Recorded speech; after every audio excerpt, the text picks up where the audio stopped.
মাংসাশী প্রাণী এখন তৃণভোজী প্রাণী। হ্যালো এভরিওয়ান, পিউ লাইফস্টাইলে সবাইকে অনেক অনেক স্বাগত জানাই। আর তুমি যদি আমার নতুন বন্ধু হয়ে থাকো তাহলে প্লিজ চ্যানেলটাকে সাবস্ক্রাইব করে দিও, আর পাশে থাকা বেল আইকনটা বাজাতে একদম ভুলবে না, যাতে নেক্সট ভিডিও আসলে সব থেকে আগে তুমি দেখতে পাও। আর আমি এই ভিডিওটা বানিয়েছিলাম জুন মাসের 25 তারিখে, আর আমি সময় মতো এডিট করতে পারিনি কারণ কয়েকদিন ধরে আমার শরীরটা খারাপ, তোমরা অনেকেই জানো যারা আমার ভিডিও দেখো রেগুলার। তো যাই হোক, আমি সকাল সকাল ঘুম থেকে উঠে এত সুন্দর একটা মিষ্টি গন্ধ পাচ্ছিলাম, তাই জন্য চলে গেলাম আমি ফুল ছিঁড়তে।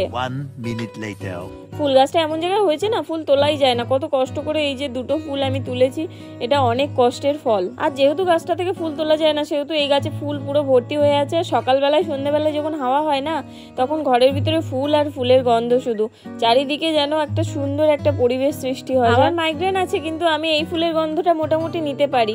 অনেক ফুলের গন্ধই আমি সহ্য করতে পারি না, কিন্তু এটা খুব ভালো লাগে। সকালবেলা কি শুধু ফুলের গন্ধ শুকলে হবে? একটু তো খাওয়া দাওয়া করতে হবে, তাই না?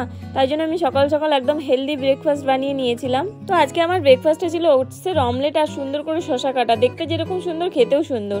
তো আমার আজকে উঠতে অনেকটাই দেরি হয়ে গেছিল, ওই জন্য খাওয়া দাওয়া করে রান্নাঘরে এসে দেখছি যে মা অনেকটাই রান্না আগিয়ে নিয়েছে, প্রায় শেষের পথে রান্না। আর আমাদের আজকে মেনু ছিল কাঁকরোল ভাজা আর মাছের তরকারি। কিন্তু বিশ্বাস করো, আমার কাঁকরোল ভাজা খেতে একদম ভালো লাগে না, একদম পছন্দ না। আর এই দেখো, কাঁকরোল ভাজার সাথে আরেকটা জিনিস আছে উচ্ছে ভাজা, যেটা দেখলে আমার প্রচন্ড রাগ ধরে, একদম ভালো লাগে না খেতে।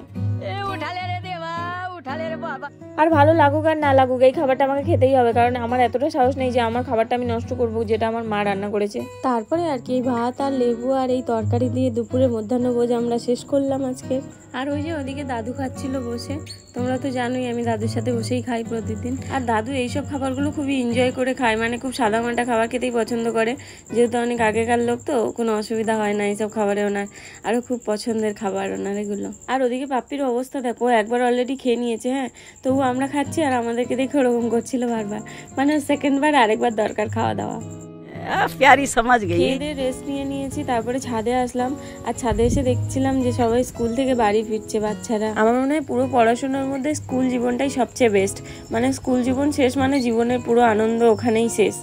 মানে যারা এখন আছে তারা বুঝতে পারছে না, আমরাও ছিলাম তখন ভাবতাম কবে শেষ হবে, কবে বড় হবো, আর বড় হয়ে এখন ভাবছি কেন শেষ হলো ওই দিনগুলো। আর কিছুক্ষণ আগেই বৃষ্টি হয়ে গেছে, তাই চারিদিকটা এত সুন্দর লাগছিল, একদম যেন ধুয়ে পরিষ্কার হয়ে গেছে সব দিক। নিয়ে নিয়েছিলাম এক গ্লাস বেলের শরবত বিকেলবেলা খাওয়ার জন্য, আর দেখতে এত সুন্দর লাগছে, দেখো খাওয়ার থেকে দেখেই সুন্দর। আমি এটা খেতে খেতে খেয়াল করলাম দূরে ওই যে গ্রামটা আছে, ওইদিকে কয়েকটা বাচ্চা খেলা করছে, মানে ওরা লুকোচুরি খেলছে।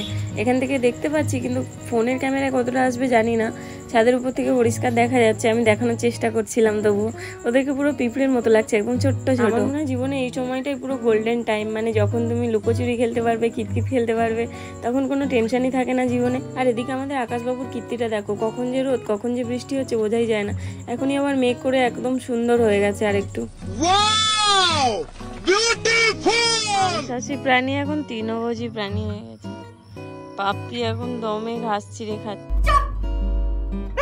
আর এই যে এখন সন্ধ্যা হয়ে গেছে, আর আমি একটু বিস্কুট খেয়ে নিচ্ছি, তারপরে ওষুধ খাবো, ওষুধ খেয়ে তারপরে যাবো একটু ওয়ার্কআউট করতে। এখন সবাই আমাকে একটু মোটি মোটি বলে, ওই জন্য ভাবছি আমি আর মোটা থাকবো না, একটু রোগা হয়ে যাবো। তো যাই হোক, এটা আমার স্বপ্ন থেকে চেষ্টা তো করতেই হবে, তাই না? তো যাই হোক, আমি একটু ওয়ার্কআউট করে চলে আসলাম। আর এত গরম লাগছিল, অনেকদিন ছেড়ে দিয়েছি তো এসব কিছু, মানে বেশ কষ্টও লাগছে আর গরমও হচ্ছে প্রচন্ড। ফ্যান চলছে তবু মনে হচ্ছে ফ্যানের হাওয়া গায়েই লাগছে। কঠিন সময়গুলোকে আমি এইভাবে পার করতেই ভালোবাসি। এর আগেও অনেক কঠিন পরিস্থিতি এসছে, এখনো অনেক খারাপ টাইম যাচ্ছে, তবু তো পেরোতে হবে, তাই না? তো রাতের বেলায় খেলাম স্যুপ। আর আজকে আমার ভিডিওটা এই পর্যন্ত। আর আমার ভিডিও যদি তোমাদের ভালো লাগে তাহলে প্লিজ চ্যানেলটাকে সাবস্ক্রাইব করে যেও। দেখা হবে খুব তাড়াতাড়ি নতুন একটা ভিডিও নিয়ে। সবাই অনেক অনেক ভালো থেকো, নিজের খেয়াল রেখো, টাটা।